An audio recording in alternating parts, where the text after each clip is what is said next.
حضرت مولانا مظفر حسین کاندھلوی، عجیب انسان اللہ نے پیدا کیا تھا۔ وہ ایک مرتبہ اپنے ایک ساتھی کے ساتھ کاندھلے سے پیدل سفر کر رہے تھے، دہلی جا رہے تھے، تو راستے میں مغرب کی نماز کا وقت آیا تو دیکھا کہ کوئی نماز پڑھنے کی جگہ ملے، تو ایک بستی تھی وہاں پر دیکھا تو ایک مسجد تو ہے بالکل ویران پڑی ہوئی ہے، گرد غبار میں اٹی ہوئی ہے، تو وہاں انہوں نے کہا بھی چلو یہاں نماز پڑھتے ہیں۔ نماز پڑھنے کے لیے وہاں داخل ہوئے، کوئی آدمی نہ آدمزاد، اذان دی تو اذان کے اوپر بھی کوئی چل کے نہیں آیا مسجد میں۔ حضرت نے اس کے اوپر جھاڑو دی، گرد و غبار ہٹایا، اذان وہ پھر جو ساتھی تھے ان کے ساتھ مل کے جماعت کی۔ بعد میں بڑا افسوس ہوا کہ یا اللہ یہاں پر بستی میں مسلمان بھی موجود ہیں اور اذان کی آواز بھی ہوئی، کوئی بندہ نماز پڑھنے کے لیے نہیں آتا۔ تو حضرت بستی والوں کے پاس گئے جو مسلمان تھے، ان سے پوچھا کہ بھئی مسجد خالی ویران پڑی ہوئی ہے، آپ لوگ نماز کے لیے نہیں آتے؟ کہا جی بات اصل میں یہ ہے کہ ہماری جو گاؤں کے جو نواب صاحب ہیں وہ الناس علی دین ملوکہم، تو وہ نماز سے بالکل بے پرواہ ہیں، دین سے غافل ہیں اور آتے نہیں، اگر وہ آنا شروع کر دیں تو ساری بستی نماز کو آ جائے گا۔ کہا کہ اچھا مجھے پتہ بتاؤ نواب صاحب کا۔ نواب صاحب کے پاس پہنچے، نواب صاحب سے کہا کہ بھائی آپ مسلمان ہو، مسجد ویران پڑی ہے، اگر آپ جایا کرو مسجد میں تو نماز بھی ہو جائے گی، آپ کو سارے انسانوں کا ثواب آپ کو ملے گا۔ تو حضرت کی باتوں میں اخلاص تو تھا، طبیعت پہ کچھ اثر تو ہوا، کہنے لگا کہ مولانا نماز پڑھنے کا تو میں چلا جاؤں مگر دو کام ایسے ہیں میں چھوڑ نہیں سکتا۔ کیا کام ہے؟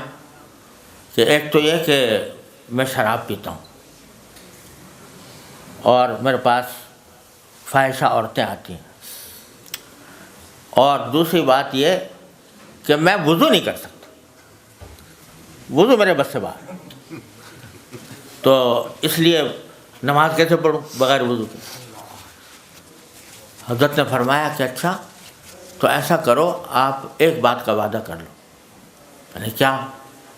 کہ بغیر وضو کے پڑھ لیا کرو نماز، بغیر وضو کے نماز پڑھ لیا کرو، لیکن وعدہ کر لو کہ نماز آپ جاؤ جو بغیر وضو کے پڑھو گے دوسرے لوگ دیکھ کے بھی آ جائیں گے۔ بغیر وضو کے نماز کیسے؟ کہا کہ میں کہہ رہا ہوں بغیر وضو کے پڑھو۔ تو اس نے کہا اچھا یہ تو میں کر لوں گا، لیکن بغیر وضو کے میرے سمجھ میں آ نہیں رہا کیسے؟ کہ سمجھ میں آئے نہ آئے آپ مجھ سے وعدہ کر لو بغیر وضو کے پڑھنا۔ اور جہاں تک وہ اور باتوں کا تعلق ہے، وہ تم گھر میں جو کچھ کرتے ہو کرا کرو، لیکن نماز کو آ جائے گا، وعدہ کرو۔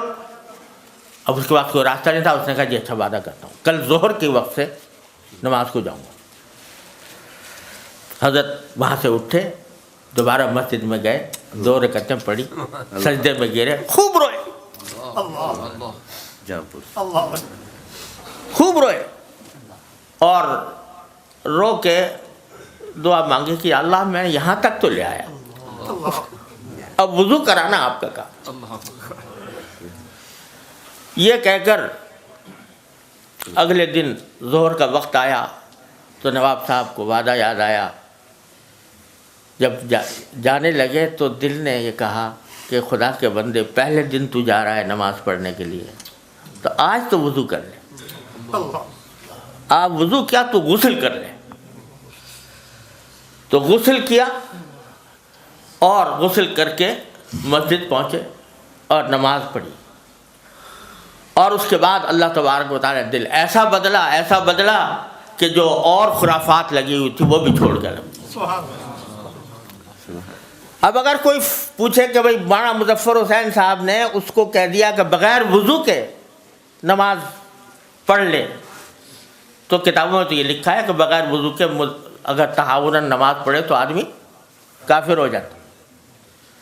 تو تنہا علم کی بات تو یہ تھی، لیکن تفقہ فی الدین یہ تھا، تو لیتفقہوا فی الدین فرمایا گیا۔ تو فرمایا کہ ہمارا کام، ہم طالب علموں کا کام صرف حروف و نقوش کا علم حاصل کرنا نہیں ہے، دین کی سمجھ حاصل کرنا ہے، کس وقت کس بات کا کیا تقاضا ہے، دین کا کیا تقاضا ہے، اس پر عمل کرنا۔